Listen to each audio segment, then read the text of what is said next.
All right, we are listening in now to Ralph Northam, Dr. Ralph Northam, who has won for lieutenant governor. Let's listen in. It's jobs, and they want leaders in Virginia that are willing to be pragmatic, that have common sense, that will work both sides of the aisle, and will move Virginia forward in a positive direction.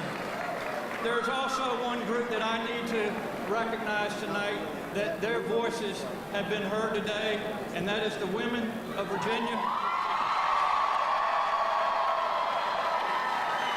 If there is one thing that we've learned in Richmond. All right, we're just watching Ralph Northam, Yeah. and Joel Rubin thinks that Ralph Northam might be the next governor of Virginia. Well, he certainly is going to run. I mean, keep in mind, after the last election in '09, when we had the Republican sweep, the major story in Virginia politics over the last 4 years was this battle between Cuccinelli and Bowling that all played out in a convention or not a primary, and Bowling didn't run and all this stuff. It was all this animosity that pointed out the divisions in the Republican Party. Not going to have that now.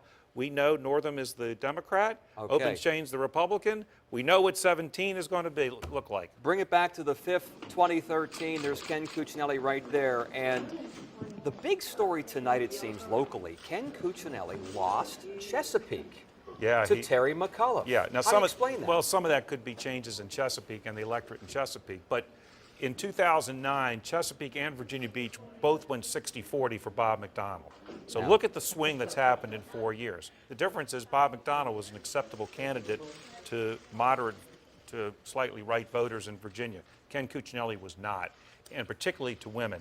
I mean, this guy was anathema to women in Virginia, and particularly even to a lot of Republican women. And you cannot win an election when you tick off one of the two major genders. Very negative campaign. And is this a snapshot of what's going on in Washington, the Tea Party on the far right, and the glitches with Obamacare and people very disgusted with the far left? Are we seeing a microcosm of that here in Virginia? And was this vote tonight somehow representative of what's going on in Washington? Well, absolutely. I mean, the divisions that are happening, we're watching the evolution of the Republican Party right in front of us. It's happening in Washington, it's happening here in Virginia.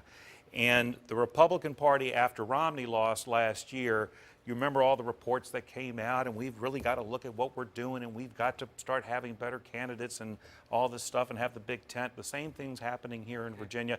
This is the first time that a Republican has won an election with a Democratic president. It should not happen in Virginia, but it happened because of who the Republican candidate was. And if you're Bill Bowling, I'm sure you're very upset. You should be kicking yourself. Another race people were talking about in Norfolk.